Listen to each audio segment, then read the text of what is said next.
Hi guys, and welcome back to Thea J and Jules. Happy New Year. It's a brand new year. Yeah. 2016 is here. And I have a very special guest. Would you like to introduce yourself? I'm Dorcas. I'm Julez's younger sister. Yes, she's my beautiful young sister. And she has volunteered to do a lovely video with me today. I did have to prior to do it, but we thank God. Yeah, I'm a good sister as well. She all sure you younger is. sisters out there learn from me. So yeah, so today I decided that I will do a video with my sister about a subject that means a lot to me.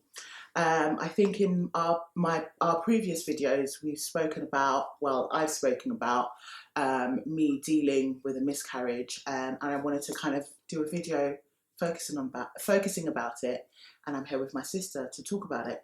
So I'll just quickly talk about what happened. I don't want to go into too much detail, but just what I went through and how I'm here 2 years later. Yeah. So back in 2013, in September, I found out I was pregnant. And it was a shock to the system, but I knew that I had to kind of get up and face my responsibilities. And, you know, I was happy at the same time because I thought to myself, I'm 25, this was kind of the age I wanted to have children. And, you know, even though it was tough, it's going to be tough, I knew that I would manage and I would have the support of my family. Around, I say October, I started experiencing some really painful cramps and it just wasn't right. I was in bed in agony and pain. So I decided to go to my local hospital and they did a scan for me just to make sure, because I explained that I'm pregnant. You know, I knew I was pregnant, I think of maybe about a few weeks. And she done a scan for me and then I found out I was pregnant with twins, which was an absolute shock to the system. Yeah, I remember because she called me up. She's like, I'm pregnant. I was like, oh, that's great, you know. She's like, oh, I've got something else to tell you. I was like, what? It's not twins, is it? And she was like, yeah, it is. Yeah. And we were all everybody was shocked. But in a good way. It was like a double blessing. It was an absolute double blessing because I've always dreamt I wanted twins. Yeah. She says it a lot, and we were like, she ain't got that. And I was like, yeah, there's no twins in the family. It's a genetic thing. Yeah. You know, I'm not going to have twins. If I do have twins, then it is a blessing. Yeah. And it happened to have happened. Yeah. That I was pregnant with twins. And I remember telling my mum, and my mum was just shocked. She's like, oh my God. And she started praying on the phone and everything. So I think then and then, I knew that my family were definitely going to support me, even though I didn't have the support of the father of my children. I knew that I had my family and my friends, and that's all that mattered. So the pregnancy was really good. I found that I was extremely nauseous. Yeah. It was like really awful. Yeah. Like I couldn't eat anything. The only thing I could actually eat was ginger snaps and ginger sweets. And then Lucozade as well, which I don't think was a good idea, but that was the only thing that I could. Hyperactive kids in there just running around. And that was the only thing that I could really stomach. And yeah, it was a good pregnancy. And I was the opposite direction. Rather than gain weight, I was losing weight. Yeah. And my family could see that, but that was just because I was just not as hungry as I would be prior to that. Yeah, and it made you show more as well, because obviously there were 2 babies in there, so it made you look a bit bigger in the cell area. So you showed really early on. I definitely did. Yeah. So skip forward to December. I had my 3-month scan, and I took my mum with me, and it was absolutely amazing. It was a shock to the system again. I think the whole thing was just a shock to the system, but in a good way. Because it was one of my dreams coming true. I love kids, and for me as a woman, one of my dreams was to always have children. And it was just one of those things which I was just happy the thought of being pregnant was just like the happiest thing. And I would buy books and I would read this book over and over again about pregnancies and stuff like that. So I made myself aware, but then I always had this paranoia, this inkling, not this inkling, but this feeling about, you know, miscarriage and people, you know, losing pregnancies. But I always prayed to God and I was like, no, it's not my portion. You know, I know that God will see me through this pregnancy and everything will be his will, you know. So I was nervous, but I think that's just one of those things which happen to women when they first find that they're pregnant. Yeah, it's very protective. And especially in the first trimester, you're very, very nervous. You're just hoping that, fingers crossed, you get past the first trimester, and you know the rest of it is kind of smooth sailing. You know, even though every pregnancy is different, you know, I just thought as soon as I get past the first trimester, I'll be okay. And as well, it was in the books that, you know, there was also sort of more complications with multiple pregnancies, so you had that worry as well. And I think as a, you know, the family, you know, we were worried as well, but again, we were like, you know, positive thinking, let's just pray nothing bad happens. Yeah. And let's just support her as much as we can. Yeah. So skip forward Christmas with the family, and then in January 2014, my life just literally turned upside down. I think it was the Christmas, New Year's Day. We had my family round, my uncles and my uncle and my auntie and my cousin round, and you know we were celebrating New Year's, and everything was normal. And then all of a sudden, my waters broke, which is really, really peculiar. And I called my mum and I was like, "Mum, this doesn't feel quite right." And she was like, "Yeah, it feels strange, but I'm sure it's nothing." But I managed to go to bed as normal. Then the next day I was like, I'm going to go to the hospital just to make sure everything's okay. And, you know, nothing happened. Nothing has happened. And it's just a false alarm. I'm not, you know, just feeling on edge. So when I went there, they did a scan and I was told that the sac that was protecting, I can't remember what the sac is called, I can't remember what the fluid's called, the aromatic fluid. I'm saying this probably really wrong, but is it embryotic? I don't know. I'm not gonna say. But yeah, the fluid that was protecting one of the twins, basically my water had broke and the sac had broke, so basically one of the twins didn't have the sac anymore, and the doctor said to me, "There's a likelihood you're gonna miscarry," and I was about 20 weeks. And I was just like, what? I just rejected what she said because I was just like, that's not possible because I'm fine. I'm okay. I'm fine. That baby's going to be fine. And then all of a sudden I went into this thing where I search on the internet and look at children still surviving without the sac around them. And I was like, yeah, that's what's going to happen. The child's going to survive. And then, you know, she was like, yeah, the likelihood of that child, both of them surviving is very, very slim. And I was just like, what? And when I say my heart literally broke into two, just think about the day, and I don't like thinking about it. Yeah, I think it was hard for everyone because it was such a shock, you know. Everything was fine one minute and then the next, you know, this thing was happening out of nowhere, and we were worried for the babies, we were worried for Julez. We didn't know, you know, what that meant for her, what that meant for the kids. And I think it was a bit hard as well because for us anyway, for the family, they admitted her to the hospital, but they weren't really, you know, telling us what was going on. They were just kind of saying rest, you know, just try and relax. And we weren't really aware of what was going to happen, what the procedure was, what would happen with cases like this. And obviously when something like that happens, you go on the internet, you go to Google, you try and find as many sources as possible so that you can predict what can happen and in a way protect yourself. But I think, yeah, what happened, it was a huge shock. We weren't Yeah. expecting that at all. And I wasn't expecting it at all. And it was kind of like, especially when I was just like, yeah, I'm at 20 weeks basically. And for that to happen, it's a complete nightmare. I thought like I was in a dream.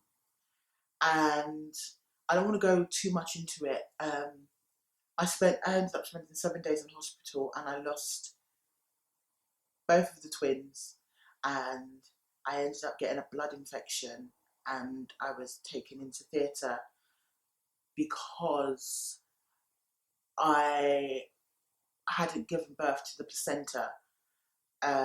So I was then, they had to then operate on me, and I had a blood infection. It was one of those things where I felt like I lost my children and I was close to losing my life. But I thank God that He kept me safe, and I know it was for a reason. That my time on this earth, I still have more time on this earth, and I still have things to achieve and things to fulfill. So I knew that was a reason, and I knew why God took those children back home, because He knew that they were going to come back to me at some point where He knew that I would be fully ready. But in that space and in that moment, I did see it as that. Now I see it as that, but when you experience a miscarriage at 20 weeks, you kind of think, my world no longer exists. Yeah. I was like, because when they said to me, look, your your blood pressure is going down, we're really worried. The second twin you have to miscarriage the second twin, because the second twin was fine.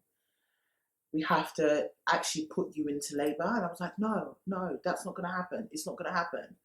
I was adamant that I didn't want my child to die. And I would prefer to die than for my child to die. And it's one of those things where it's the worst feeling as a parent, seeing your child die before you. And that's how I felt. You never want to go through that. And I think 2 years on talking about it, it's really, really difficult. I didn't realise how difficult it still is. But after the whole thing, I had a funeral. I had my family and my friends. My family were completely supportive, especially my sister, who would constantly encourage me. My best friends, Afia J, my other friends as well, Candice, Kim, Christina, they were all there, and my friends as well, they all know who they are. Constantly calling me to make sure I'm okay, constantly being there. And I remember just not wanting to wake up every day and every day crying. I would put myself in my room in the dark, and I wouldn't eat. My mum would come with food like, Juliana, eat, you've got to take your medicine. And I was just like, no, I don't want to. At that moment, I felt like I wanted to die. And it wasn't easy. And I'm sure it wasn't easy for my family to see that.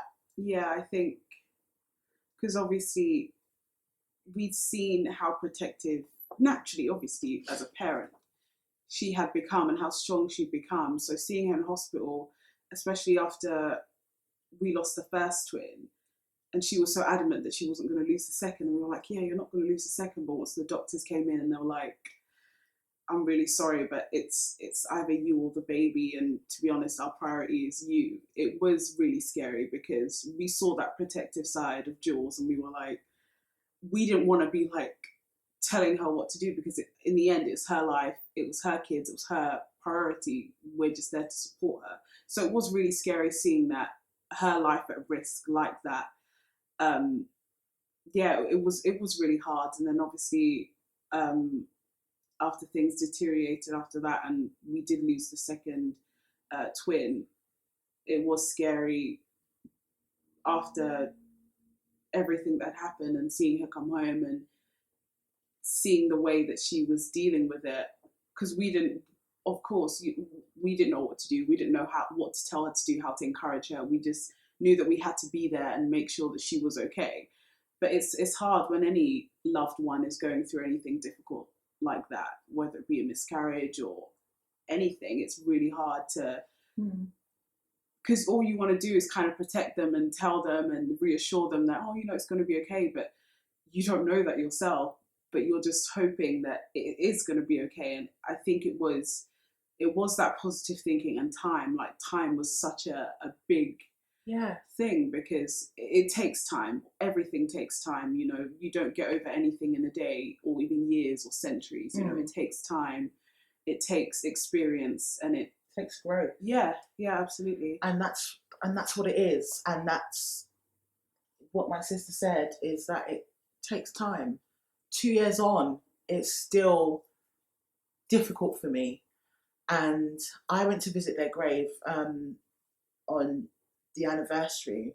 And as I was driving there, I was like, I'm not going to cry. I'm just going to go there, see their grave, tidy up, put some flowers down. And I went there and I just looked and I was just like, they're supposed to be here. Sorry. Yeah. You know, they're supposed to be here and they're not. And it's still hard for me to come to terms with that. And 2 years on, it's not easy. And whether you found out you're first pregnant in your first trimester and you go through a miscarriage, all of it is exactly the same. The experience is the same. The hurt is the same. The pain is the same. You know, because you build a bond with the child in your womb, and to experience a miscarriage is so hard. It's so hard, and it's not an easy thing.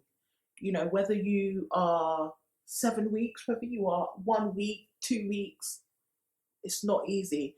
And this video isn't, I'm not doing this to say that I've got wise words or words of wisdom to tell you how to get over it, because I'm not over it.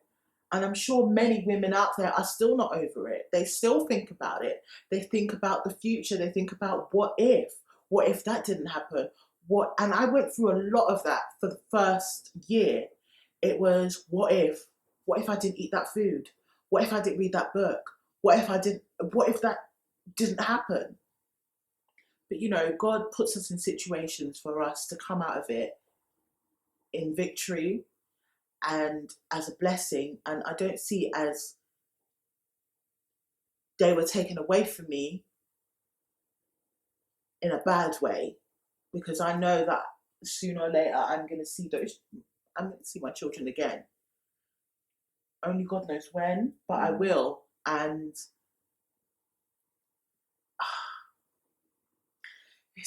I thought I'd have strength to do this video, and I didn't realise that. I didn't realise it was going to be this difficult. I was just like, I'm not going to cry, I'm going to be strong. But, you know, I thought I had to say my experience, give the viewers out there what I've gone through, and to say that, you know, you can be the strongest person in the world, but at some point in our life, we are weak. Yeah. And we need the support of those people around us. And I'm ever so grateful for my family and my friends who were there, because I don't know how I'll do it, and God as well. Because I went through a stage where I was angry. You go through so many emotions. Yeah. You know, the crying, then all of a sudden the anger, like, why me? And I did that, and I blamed God, because I was like, God, you know, this stuff I wanted, you knew how much it meant to me. You took it away. You allowed the devil to take it away from me. Why? And that was constantly what it was. It was questioning God all the time. But I don't want to make this a preachy video, but I definitely think our faith is not something that we can take lightly. And I think with what happened, you know, for us, it reconfirmed that, you know, it took time, I think, for Julez as well. And I don't want to speak on her behalf in any sort of way, but, you know, I think out of this whole experience, what we've learned is, you know, we go through situations where it's really, really, really hard and it seems impossible, completely impossible. You know, I had days where Julez was in her room and I thought, oh my God, how the hell is she going to get out of there? There's no way she's going to get out of there. There's no way she's going to be walking around smiling, or, you know, there's no way that she's going to get over this. And that was really hard. But I think, you know, 2 years on, the biggest thing we've learned is it might be hard, but it's not impossible. It might be extremely hard, but it's not impossible. And I think after Julez went through all of that, I definitely, you know, learned how strong she was. And I saw how strong she was. And that was, that was really amazing, seeing that in her. So yeah, no matter how hard it is, I do want to encourage anyone who's going through anything. I'm not a counsellor in any sort of way, but, you know, nothing in life is impossible.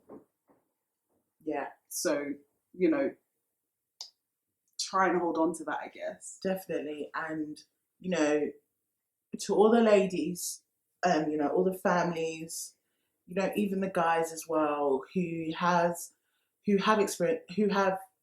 gone through a miscarriage or a stillbirth, or, you know, you've witnessed your partner go through it, you know, be there for them, because it's not easy.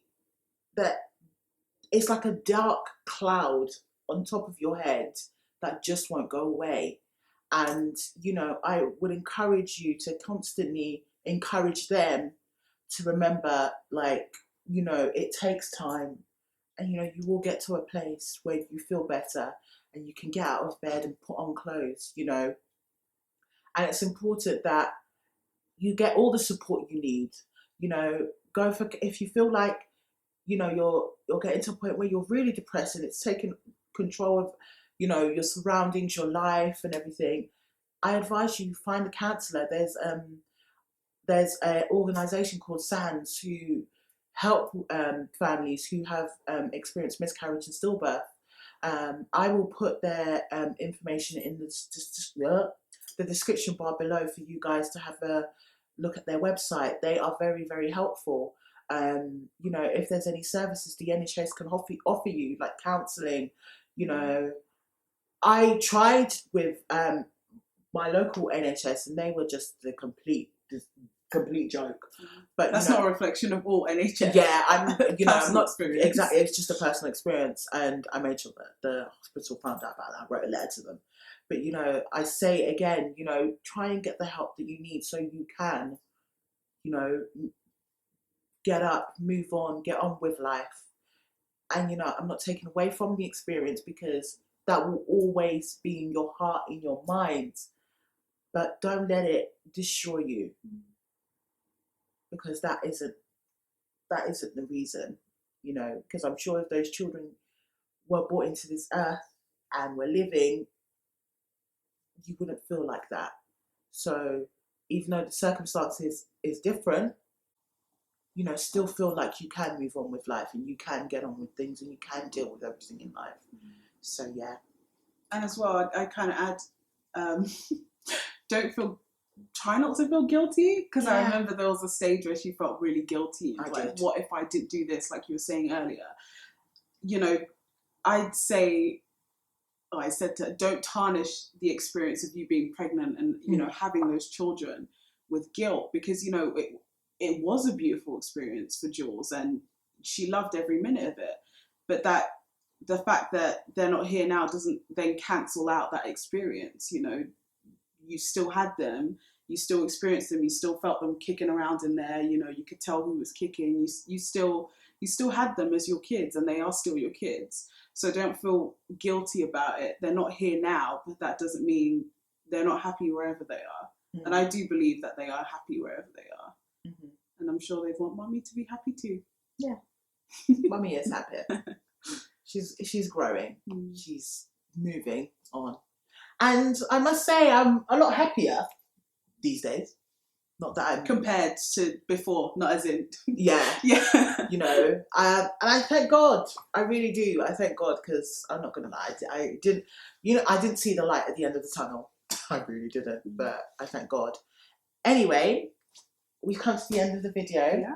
And we hope, I hope that you have taken away something from it.